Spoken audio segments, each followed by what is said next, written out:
Hi friends, this is Arshanath. Welcome back our channel.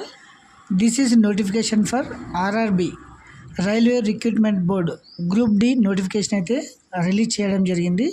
So మనం ఈ వీడియోలో అయితే గిన అప్లికేషన్ స్టార్టింగ్ ఎండింగ్ డేట్స్ మరియు ఏజ్ తర్వాత పే స్కేలు తర్వాత ఎంత ఫీజు పే చేయాలి, సెలక్షన్ ప్రాసెస్ ఎలా ఉంటుంది, సిలబస్ ఏమేమి ఉంటుంది, తర్వాత ఈవెంట్స్ ఎలా ఉంటాయి, దీనికి సంబంధించిన డీటెయిల్స్ అన్నీ మనం ఈ వీడియోలో చూద్దామండి.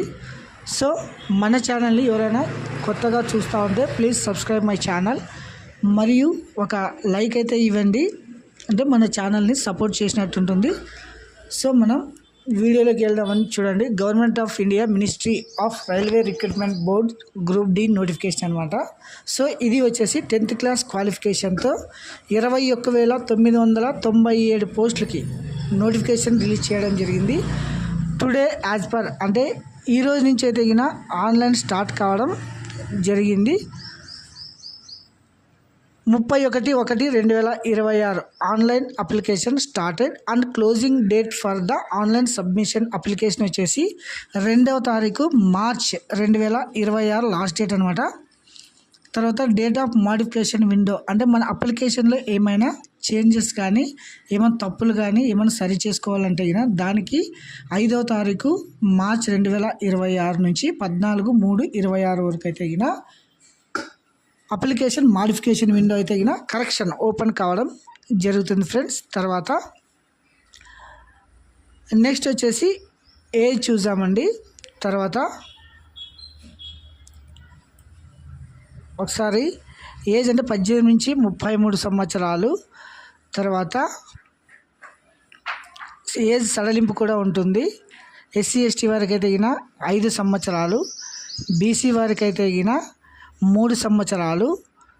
ఇలా ఏజ్ రిలాక్సేషన్ కూడా ఉంటుంది. ఒకసారి చూడండి, 18 నుంచి 33 age group. Upper age limit of date of birth 1/1/26 గాను అన్రిజర్వ్డ్ ఈడబ్ల్యూఎస్ అయితే 2/1/93 నుంచి పుట్టినవారు అప్లై చేసుకోవచ్చును. తర్వాత బీసీ వారు అయితే 2/1/1990 నుంచి, ఎస్సీ ఎస్టీ వారు అయితే 2/1/1988 నుంచి.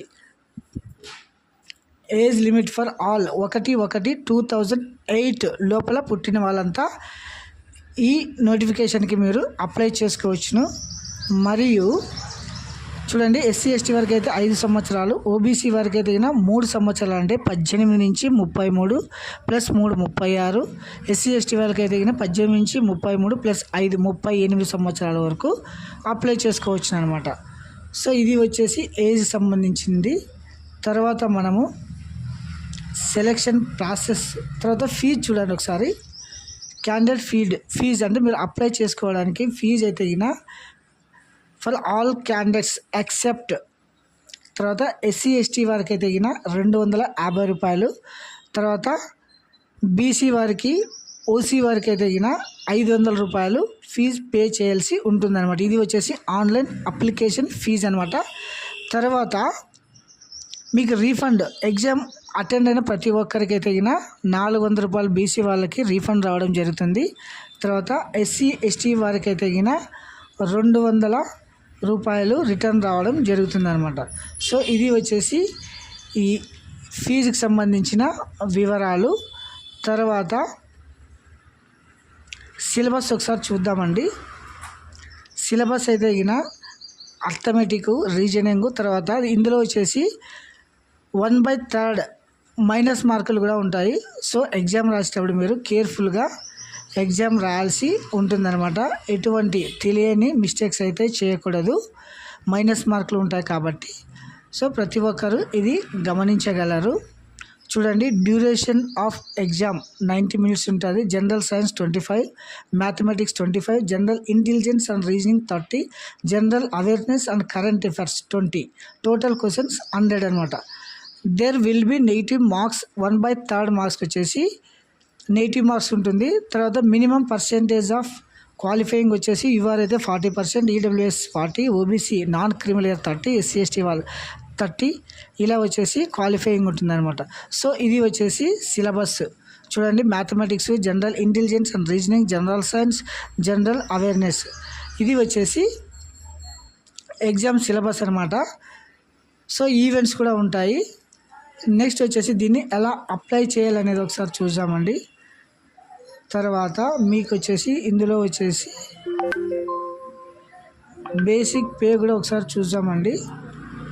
18,000 నుంచి బేసిక్ పే ఉంటుంది.